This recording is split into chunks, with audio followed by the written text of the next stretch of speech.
밤마다 화장실 때문에 잠에서 깨서 다시 잠들지 못하고 천장만 바라보는 분들을 저는 너무 많이 보았습니다.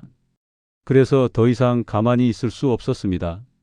깊은 밤, 온 세상이 고요한데 홀로 눈을 뜨고 있는 그 막막함을 저는 압니다.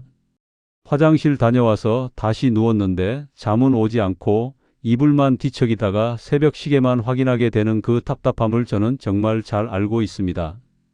저는 40년 가까이 노년 생활 습관과 수면 문제를 연구해온 박사 윤재호입니다.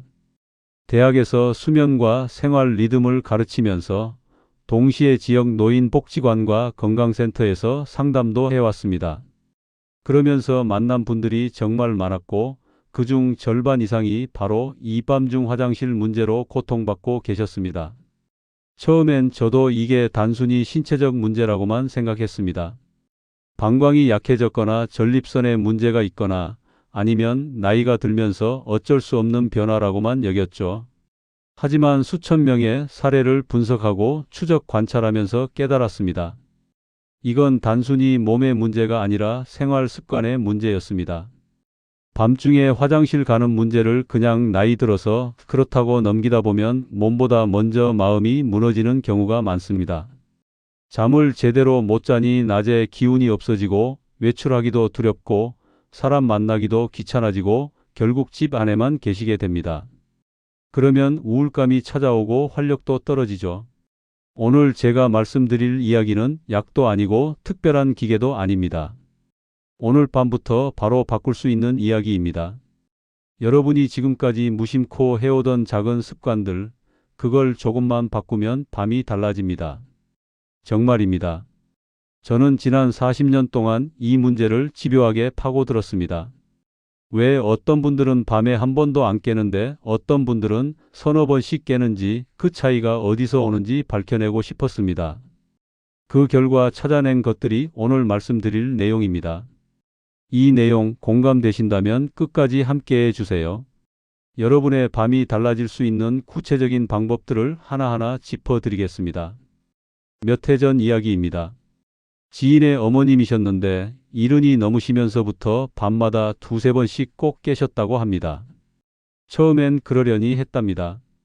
나이 들면 다 그런 거 아니냐고 주변에서도 그렇게 말했고 본인도 그렇게 받아들이셨죠. 하지만 잠이 쪼개지니까 낮에 멍해지기 시작했습니다. TV 보다가도 졸고 식사 중에도 고개를 떨구고 말을 걸면 반응이 느려지셨어요. 외출도 점점 줄어들었습니다. 왜냐하면 밖에 나가면 화장실 찾기가 번거롭잖아요. 그래서 약속도 취소하고 집에만 계시게 됐죠. 말수도 점점 적어졌습니다. 활기가 사라지는 게 눈에 보였다고 합니다. 그러던 어느 날 새벽 급히 화장실 가시다가 휘청 넘어질 뻔했다는 말을 듣고 가족 모두가 놀랐습니다. 다행히 벽을 붙잡아서 큰 사고는 없었지만 만약 그대로 넘어졌다면 큰일 날 뻔했죠. 그제야 가족들이 심각하게 받아들이기 시작했습니다. 그 이야기를 듣고 제가 한번 살펴보겠다고 했습니다. 이 이야기를 끝까지 들어야 전체 흐름을 알 수 있습니다. 그분의 하루 생활 패턴을 꼼꼼히 기록해보니 몇 가지가 눈에 들어왔습니다. 우선 저녁 식사 때 국물을 정말 많이 드셨어요. 국도 한 그릇 다 드시고 찌개도 국물까지 비우시고 후식으로 과일까지 드셨습니다. 과일은 수분 덩어리잖아요. 거기다 자기 전에 차 한 잔을 꼭 드셨대요. 몸에 좋다는 차를 매일 밤 드셨던 겁니다. 또 하나는 잠자리에 누워서 핸드폰을 손에서 놓지 않으셨어요. 자식들이 보낸 메시지 확인하고 뉴스 보고 영상도 보고 그러다 보면 1시간이 훌쩍 지나가더래요. 그러고 나서야 불을 끄고 주무시는데 그때는 이미 밤 11시, 12시가 넘어 있었습니다. 낮에는 어떠셨냐고 물어봤더니 밖에 거의 안 나가신다고 했습니다. 집에서 TV 보시거나 누워 계시는 시간이 대부분이었대요. 다리도 자주 붓는다고 하셨습니다. 하루 종일 앉아 계시니 당연히 다리에 수분이 고일 수밖에 없죠. 이 작은 습관 몇 가지만 바꿔보자고 제안했습니다. 우선 저녁 6시 이후로는 국물을 최대한 줄이고 과일도 저녁 일찍 드시도록 했습니다. 차는 낮에만 드시고 밤에는 입만 축일 정도로만 물을 드시게 했죠. 핸드폰은 침실 밖 거실에 두고 주무시도록 했고요. 낮에는 가볍게라도 밖에 나가서 걷도록 권했습니다. 동네 한 바퀴만이라도 돌아보시라고요. 그리고 저녁 식사 후에는 소파에 앉아서 다리를 높이 올려두는 습관도 알려드렸습니다. 처음엔 반신반의하셨대요. 이런 게 무슨 소용이 있겠냐고요. 하지만 사흘째 되던 날부터 변화가 나타나기 시작했습니다. 밤에 깨는 횟수가 3번에서 2번으로 줄었고 일주일 후엔 한 번만 깨거나 아예 아침까지 주무시는 날도 생겼습니다. 한 달쯤 지나니까 표정이 완전히 달라졌다고 합니다. 낮에 멍한 모습이 사라지고 말씀도 많아지고 외출도 다시 하시기 시작했어요. 무엇보다 본인이 자신감을 되찾으셨습니다. 내가 이걸 고칠 수 있구나. 내 몸을 내가 관리할 수 있구나 하는 자신감이죠. 이런 중요한 정보를 더 많은 분들이 알 수 있도록 구독과 좋아요 부탁드립니다. 이 채널은 여러분의 건강한 노년을 진심으로 응원합니다. 그리고 끝까지 보시면 왜 지금 당장 습관을 바꿔야 하는지 분명하게 알게 되실 겁니다. 마지막에 나올 가장 중요한 한 가지 습관을 놓치시면 정말 아까우실 거예요. 오늘 이 영상에서 말씀드릴 내용은 여러분의 수면 패턴을 완전히 바꿀 수 있는 중요한 지혜입니다. 이 이야기를 끝까지 듣고 실천하셔야만 진정한 변화를 경험할 수 있습니다. 이제부터 밤중 화장실 문제와 직접 연결된 습관들을 하나씩 구체적으로 짚어보겠습니다. 여러분이 미처 몰랐던 것들 혹은 알면서도 무심코 넘겼던 것들이 분명히 있을 겁니다. 첫 번째로 말씀드릴 것은 저녁 이후 수분 섭취 습관입니다. 이 부분이 정말 중요한데요. 밤에 만들어지는 소변의 상당 부분은 저녁 이후 들어온 수분에서 시작됩니다. 여러분이 저녁 먹고 나서 무심코 마시는 국물 한 숟갈, 후식으로 드시는 수박 한 조각, 자기 전 마시는 차 한 잔, 이 모든 게 밤중 소변으로 이어지는 겁니다. 국내 노년 수면 연구팀이 3년에 걸쳐 1200명을 추적 관찰한 자료가 있습니다. 그 연구에 따르면 저녁 수분 섭취 시간이 늦을수록 야간 각성 빈도가 뚜렷하게 증가했습니다. 저녁 6시 이전에 수분 섭취를 마친 그룹과 8시 이후까지 계속 마신 그룹을 비교했더니 밤에 깨는 횟수가 거의 2배 차이가 났습니다. 제가 상담했던 74세 최정희 님 이야기를 해드릴게요. 이분은 저녁 식사 때 국을 2그릇씩 드셨어요. 국이 워낙 맛있으니까 자꾸 손이 가더래요. 밥 먹고 나서는 수박이나 참외를 꼭 드셨고요. 자기 전엔 소화에 좋다는 보리차를 한 컵 마셨습니다. 그러다 보니 밤에 서너 번씩 깼던 겁니다. 저한테 상담받고 나서 저녁 6시 이후로는 국물을 최대한 줄이고 과일은 오후 간식으로만 드시고 자기 전 차는 끊었습니다. 그랬더니 첫날부터 변화가 나타났다고 하세요. 밤에 깨는 횟수가 확 줄었다고요. 본인도 깜짝 놀라셨대요. 이렇게 간단한 걸 왜 진작 몰랐을까 하시면서요. 그럼 어떻게 실천하면 좋을까요? 저녁 식사 때는 건더기 위주로 드시고 국물은 한두 숟갈만 맛만 보듯이 드세요. 갈증이 나면 물 한 모금으로 입만 축이는 정도로 하시고요. 중요한 건 저녁 6시 이후로는 액체 섭취를 최소화하는 겁니다. 여기서 주의하실 점이 있습니다. 낮 시간에는 충분히 수분을 섭취해야 합니다.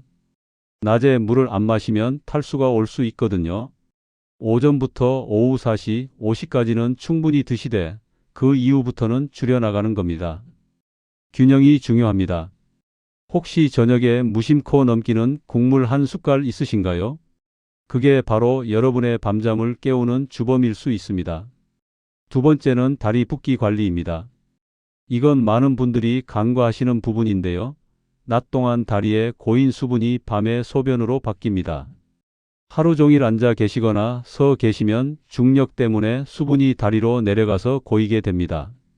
그러다가 밤에 누우면 그 수분이 혈액으로 흡수돼서 신장으로 가고 결국 소변으로 만들어지는 거죠. 해외 노년 체액 순환 연구팀에서 흥미로운 결과를 발표했습니다. 저녁에 다리를 높이 올려서 부종을 관리한 그룹이 그렇지 않은 그룹보다 야간 배뇨 빈도가 40% 가까이 줄었다는 겁니다. 단순히 다리를 올리는 것만으로도 이렇게 큰 차이가 생기더라고요. 77세 이영배님은 낮에 바치를 하시는 분이었습니다. 그러다 보니 저녁만 되면 다리가 퉁퉁 붓곤 했어요. 양말 자국이 깊게 파일 정도였습니다. 밤에도 당연히 자주 깼고요. 제가 저녁마다 다리를 올리는 습관을 알려드렸습니다. 식사 끝나고 쉴 때 소파에 앉아서 다리를 쿠션 위에 올려두라고요. 그렇게 15분만 있어도 붓기가 빠진다고 말씀드렸죠. 실천하신 지 일주일 만에 전화가 왔습니다. 밤중에 깨는 횟수가 눈에 띄게 줄었다고요. 다리 붓기도 덜하고 잠도 깊게 주무시게 됐답니다.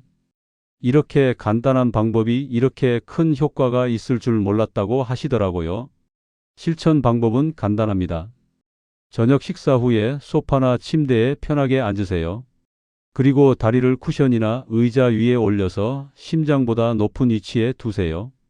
그 상태로 15분에서 20분 정도만 계시면 됩니다. TV 보시면서 하셔도 되고 책 읽으시면서 하셔도 됩니다.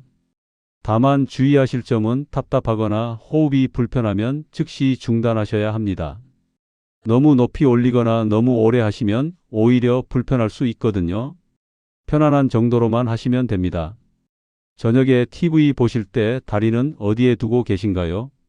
바닥에 내리고 계시다면 오늘부터 한번 올려보세요. 그것만으로도 밤이 달라질 수 있습니다. 세 번째는 잠들기 전 방광 비우기입니다. 이게 생각보다 중요한데요. 조금 남은 소변도 밤중 각성의 원인이 됩니다. 많은 분들이 졸리면 그냥 누워버리세요. 화장실은 조금 전에 갔다 왔으니까 괜찮겠지 하고요. 하지만 그 조금 남은 소변이 한두 시간 후 여러분을 깨우는 겁니다. 노년기에는 방광 용량이 젊었을 때보다 줄어듭니다. 예전엔 500ml 정도 담을 수 있었다면 나이 들면서 300ml, 250ml로 줄어들죠. 그러니 조금만 차도 신호가 오는 겁니다. 여기에 대한 연구도 많이 나와 있는데요. 노년기 방광 용량 감소와 야간 배뇨 빈도는 정말 밀접한 관계가 있습니다. 81세 신명자님은 저녁 9시쯤 화장실 가시고 10시에 주무셨습니다. 그런데 새벽 1시, 3시, 5시 이렇게 깨셨어요. 제가 여쭤봤죠. 잠자기 바로 전에 화장실 한 번 더 가보시면 어떻겠냐고요. 처음엔 별로 안 나올 것 같다고 하셨어요. 9시에 갔다 왔는데 10시에 또 가면 뭐가 나오겠냐고요. 하지만 해보시라고 권했습니다. 졸려도 침대에 들어가기 직전에 한 번만 더 들러보시라고요. 그렇게 하셨더니 놀랍게도 변화가 생겼습니다. 새벽 1시에 깨는 게 3시로 늦춰졌고 어떤 날은 아예 5시까지 깨지 않고 주무셨다고 합니다. 1시간 차이가 나지만 그 한 번을 덜 깨는 게 얼마나 큰 차이인지 아시겠죠? 실천 방법은 정말 간단합니다. 졸음이 오고 이제 자야겠다 싶으면 침대에 들어가기 전에 화장실에 한 번 더 가세요. 조금밖에 안 나오더라도 괜찮습니다. 그 조금이 중요한 겁니다. 그리고 서두르지 마시고 천천히 마무리하세요. 급하게 하면 다 비워지지 않을 수 있거든요. 어젯밤 마지막으로 화장실 다녀온 시간 기억나시나요? 그리고 실제로 잠든 시간과 얼마나 차이가 났나요? 그 사이에 시간이 있었다면 오늘 밤은 꼭 잠들기 직전에 한 번 더 가보세요. 네 번째는 잠자리 핸드폰 사용입니다. 이건 정말 심각한 문제인데요. 빛이 수면 호르몬과 소변 조절 리듬을 깨뜨립니다. 핸드폰 화면에서 나오는 블루라이트는 우리 뇌를 각성시키고 수면 호르몬인 멜라토닌 분비를 억제합니다. 멜라토닌은 잠을 유도할 뿐만 아니라 밤에 소변이 덜 만들어지도록 조절하는 역할도 하거든요. 여러 연구에서 밝혀진 바에 따르면 수면 호르몬 분비가 감소하면 야간 소변 생성이 증가합니다. 정상적으로는 밤에 소변이 적게 만들어져야 하는데 호르몬 리듬이 깨지면 낮이나 밤이나 똑같이 소변이 만들어지는 거죠. 그러니 자주 깰 수밖에 없습니다. 79세 조병선님은 매일 밤 침대에 누워서 1시간씩 핸드폰을 보셨습니다. 뉴스도 보고 자식들한테 온 메시지도 확인하고 유튜브 영상도 보고요. 그러다 보면 11시, 12시가 되더래요. 그리고 나서 자려고 하면 잠이 잘 안 오고 간신히 잠들어도 2~3시간 만에 깨곤 했습니다. 제가 제안했습니다. 핸드폰을 침실 밖에 두고 주무시라고요. 처음엔 불안하다고 하셨어요. 밤에 급한 전화 오면 어떡하냐고요. 그래서 알람 기능만 있는 시계를 하나 사드리라고 했습니다. 정 걱정되시면 비행기 모드로 해두시라고요. 실천하고 나서 일주일 만에 큰 변화를 느꼈다고 합니다. 잠드는 시간이 빨라지고 잠도 깊어지고 밤에 깨는 횟수도 줄었답니다. 무엇보다 아침에 일어났을 때 개운함이 다르다고 하세요. 핸드폰 하나 치웠을 뿐인데 이렇게 달라질 수 있다는 게 신기하다고 하시더라고요. 실천 방법입니다. 잠들기 최소 1시간 전부터는 전자기기를 멀리 하세요. 핸드폰은 거실이나 다른 방에 두시고요. 정 알람이 필요하시면 일반 자명종 시계를 쓰시거나 핸드폰을 비행기 모드로 해서 소리와 진동만 나오게 하세요. 화면은 보지 마시고요. 누운 채로 화면을 보고 계시진 않나요? 그 밝은 빛이 여러분의 밤을 방해하고 있을지 모릅니다. 오늘 밤부터 핸드폰은 침실 밖에 두고 주무셔 보세요. 5번째는 깨면 바로 화장실 가는 습관입니다. 이건 좀 놀라운 이야기인데요. 습관성 각성은 실제 소변과 무관한 경우가 많습니다. 몸이 그 시간에 깨도록 학습이 돼버린 거죠.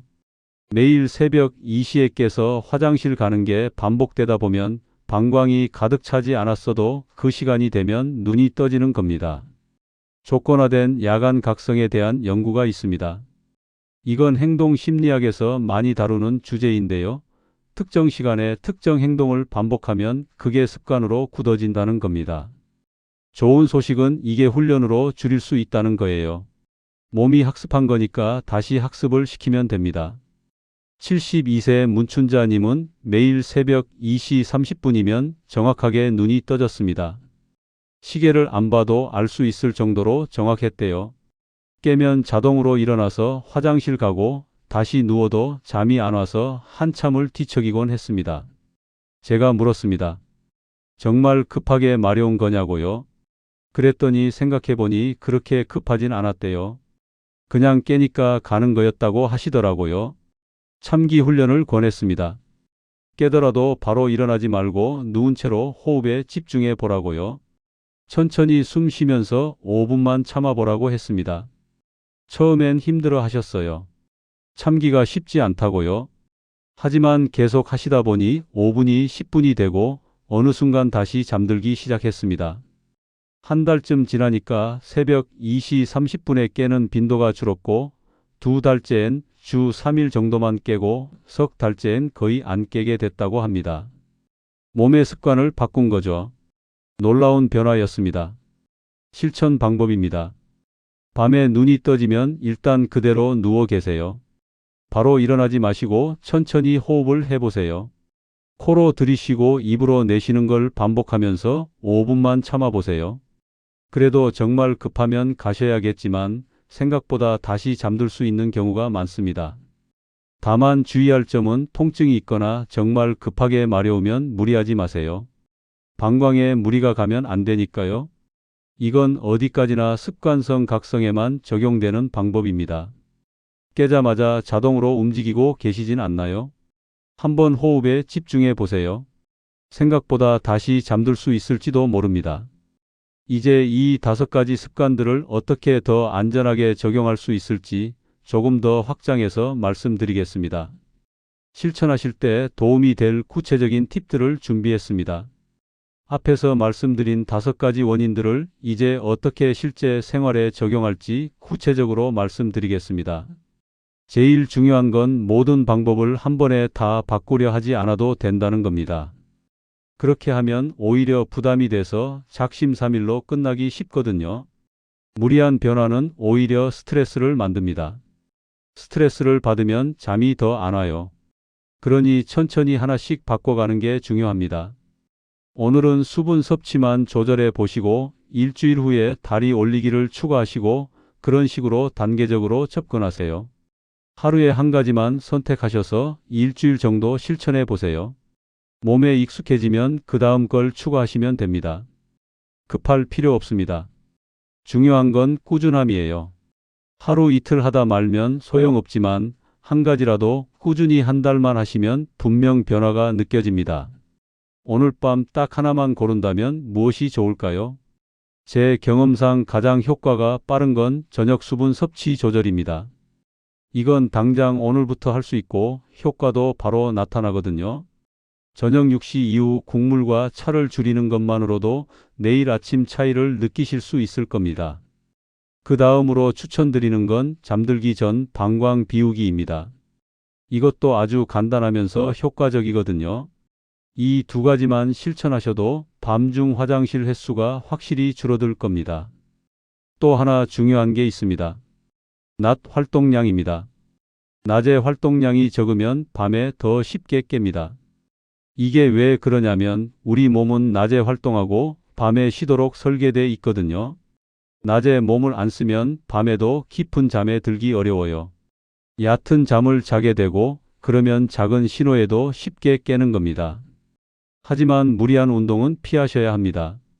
노년기에 갑자기 심한 운동을 하면 오히려 관절이나 근육에 무리가 갈 수 있어요. 숨이 차고 힘들 정도로 하실 필요 없습니다. 가벼운 산책만으로도 충분합니다. 하루 20분에서 30분 정도 동네 한 바퀴 도시는 것만으로도 효과가 있어요. 햇빛을 쬐면서 걷는 게 특히 좋습니다. 햇빛은 수면 리듬을 조절하는데 아주 중요한 역할을 하거든요. 낮에 햇빛은 얼마나 보고 계신가요? 하루 종일 집 안에만 계시면 몸의 시계가 흐트러집니다. 낮인지 밤인지 구분이 안 되는 거죠. 그러면 밤에 잠도 안 오고 와도 얕게 자게 됩니다. 가능하면 오전이나 오후에 잠깐이라도 밖에 나가서 햇빛을 보세요. 그게 어려우시면 창가에 앉아서 햇빛을 쬐는 것만으로도 도움이 됩니다. 수면 환경도 중요합니다. 침실이 너무 밝으면 안 됩니다. 가로등 불빛이 들어오거나 전자기기 불빛이 반짝이면 그것만으로도 수면을 방해합니다. 암막 커튼을 치시거나 아이 마스크를 쓰시는 것도 좋은 방법이에요. 반대로 너무 조용한 것도 문제가 될 수 있습니다. 완전 무음 상태에서는 작은 소리에도 민감하게 반응하게 돼요. 시계 째깍거리는 소리, 수도꼭지 물 떨어지는 소리에도 깰 수 있습니다. 약간의 백색 소음이 있는 게 오히려 도움이 됩니다. 선풍기 돌아가는 소리나 공기청정기 소리 같은 거요. 온도도 중요합니다. 너무 덥거나 추우면 숙면을 방해합니다. 적정 온도는 18도에서 20도 정도입니다. 여름에는 에어컨이나 선풍기로 조절하시고 겨울에는 난방을 너무 세게 틀지 마세요. 이불로 체온을 조절하는 게 더 낫습니다. 침실이 정말 잠만 자는 공간인가요? 많은 분들이 침실에서 TV를 보시거나 책을 읽으시거나 핸드폰을 하세요. 그러면 뇌가 침실을 잠자는 공간으로 인식하지 못합니다. 침실은 오직 잠만 자는 곳이라고 뇌에 학습시켜야 해요. 침대에 누웠는데 15분 내로 잠이 안 오면 일어나세요. 거실로 나가서 책을 읽거나 음악을 듣다가 졸음이 오면 그때 다시 들어가세요. 침대를 뒤척이며 잠 안 오는 걸 참는 건 오히려 역효과입니다. 식사 시간도 규칙적으로 하시는 게 좋습니다. 우리 몸은 일정한 리듬을 좋아하거든요.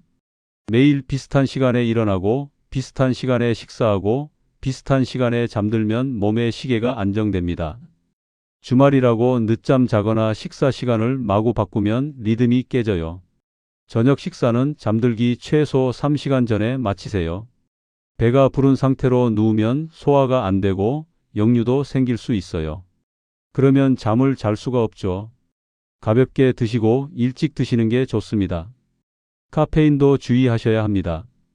커피는 당연히 안 되고 녹차도 카페인이 들어 있어요. 심지어 초콜릿에도 카페인이 있습니다. 오후 2시 이후로는 카페인이 들어간 건 드시지 마세요. 생각보다 오래 몸에 남아 있거든요. 알코올도 피하시는 게 좋습니다. 술을 마시면 잠이 잘 온다고 생각하시는 분들이 많은데 그건 착각이에요. 술은 잠들게는 해주지만 수면의 질을 떨어뜨립니다. 자주 깨게 하고 화장실도 더 자주 가게 만들어요. 낮잠도 조심하셔야 합니다. 낮에 너무 오래 자면 밤에 잠이 안 와요.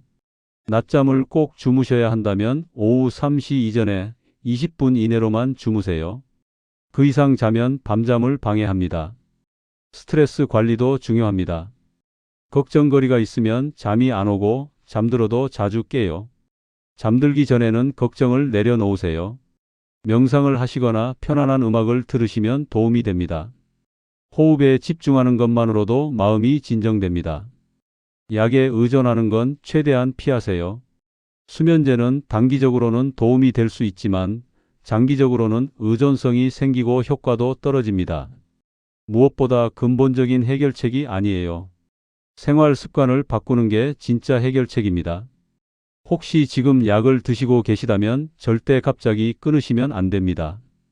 반드시 전문가와 상담하셔서 천천히 줄여나가셔야 해요. 갑자기 끊으면 반동 효과로 더 심해질 수 있거든요. 기록을 해보시는 것도 좋습니다. 매일 밤 몇 시에 잤는지, 몇 번 깼는지, 아침에 기분이 어땠는지 간단히 메모해 보세요. 그러면 어떤 습관이 여러분에게 효과가 있는지 알 수 있습니다. 사람마다 다르거든요. 누구한테는 잘 맞는 방법이 다른 사람한테는 안 맞을 수 있어요. 가족의 도움도 중요합니다. 혼자 하기 어려우시면 가족에게 말씀하세요. 저녁에 국물 적게 담아달라고 하시거나 핸드폰 치워달라고 부탁하세요. 함께 하면 더 쉽게 습관을 바꿀 수 있습니다. 인내심을 가지세요. 하루 이틀 해보고 효과 없다고 포기하시면 안 됩니다. 몸이 새로운 습관에 적응하는 데는 시간이 걸려요. 최소 2주에서 한 달은 꾸준히 하셔야 합니다. 그러면 분명 변화가 옵니다. 완벽하려고 하지 마세요. 어떤 날은 잘 안 될 수도 있어요. 저녁에 모임이 있어서 국물을 많이 드셨을 수도 있고 손주가 와서 늦게까지 깨어 있었을 수도 있죠. 그런 날이 있어도 괜찮습니다. 다음 날부터 다시 하시면 돼요. 자신을 탓하지 마세요. 밤중에 깨는 게 여러분 잘못이 아닙니다. 나이 들면 누구나 겪는 자연스러운 변화예요. 다만 조금 더 잘 관리할 수 있다는 거죠. 자책하지 마시고 긍정적으로 접근하세요. 작은 성공을 축하하세요. 어제 3번 깼는데 오늘 2번 깼다면 그것만으로도 성공입니다. 칭찬해 주세요. 잘하고 계신다고요. 그런 긍정적인 마음가짐이 더 큰 변화를 만듭니다. 이제 오늘 이야기를 정리하면서 마무리하겠습니다. 여러분이 꼭 기억하셔야 할 핵심만 다시 한번 짚어드리겠습니다. 오늘 이야기의 핵심은 분명합니다. 밤중 화장실 문제는 피할 수 없는 노화가 아닙니다. 많은 분들이 그렇게 생각하시지만 사실은 그렇지 않아요. 관리할 수 있고 개선할 수 있는 문제입니다. 잘못된 상식은 이렇게 말합니다. 나이 들면 당연한 거니까 참고 살아야 한다고요. 약을 먹거나 특별한 치료를 받아야 한다고요. 하지만 올바른 관리는 다르게 말합니다. 습관만 바꿔도 충분히 달라질 수 있다고요. 약이나 치료 없이도 일상의 작은 변화로 개선할 수 있다고요. 그대로 두면 어떻게 될까요? 잠이 계속 쪼개지면서 낮에 피로가 쌓입니다. 기억력이 흐려지고 집중력이 떨어져요. 외출하기 두렵고 사람 만나기 귀찮아집니다. 기분도 우울해지고 활력이 사라지죠. 무엇보다 낙상 위험이 커집니다. 어두운 밤에 급히 화장실 가다가 넘어지는 사고가 정말 많거든요. 하지만 제대로 관리하면 완전히 달라집니다. 아침에 눈 떴을 때 개운함이 느껴져요. 밤새 푹 잔 느낌, 몸이 회복된 느낌이 들죠. 낮에 활기가 생기고 하고 싶은 일들이 생깁니다. 외출도 즐겁고 사람 만나는 것도 기다려집니다. 하루 전체의 기운이 달라지는 겁니다. 저는 40년 가까이 이 문제를 연구하면서 정말 많은 분들의 변화를 봐왔습니다. 70대, 80대, 심지어 90대 분들도 습관을 바꾸면서 밤이 달라졌어요. 불가능한 일이 아닙니다. 여러분도 충분히 하실 수 있어요. 오늘 당장 실천할 수 있는 제안은 딱 하나입니다. 오늘 밤 한 가지 습관만 바꿔보세요. 저녁 6시 이후 국물 줄이기, 잠들기 전 방광 비우기, 핸드폰 침실 밖에 두기, 이 중에서 하나만 선택해서 오늘부터 시작하세요. 완벽하게 하려고 하지 마세요. 그냥 해보는 겁니다. 오늘 안 되면 내일 하고 내일 안 되면 모레 하면 돼요. 중요한 건 포기하지 않는 거예요. 한번 실패했다고 끝이 아닙니다. 다시 시작하면 됩니다. 저는 여러분을 믿습니다. 여러분의 작은 실천이 큰 변화를 만들 수 있다는 걸 압니다. 제가 만난 수많은 분들이 그렇게 변화하셨거든요. 여러분도 그렇게 하실 수 있어요. 다음 영상에서는 노년기에 더 민감해지는 방광과 근육 이야기로 이어가겠습니다. 왜 나이 들수록 방광이 예민해지는지, 어떻게 방광 근육을 강화할 수 있는지, 구체적인 운동법까지 알려드릴게요. 오늘 내용과 함께 들으시면 훨씬 더 효과적일 겁니다. 여러분은 오늘 밤 어떤 변화를 선택하시겠습니까? 저녁 수분 조절인가요? 잠들기 전 화장실인가요? 아니면 핸드폰 치우기인가요? 댓글로 남겨주세요. 여러분의 선택과 실천 이야기가 다른 분들에게도 큰 힘이 됩니다. 함께 건강한 밤을 되찾아가요. 오늘부터 시작입니다. 여러분을 응원합니다.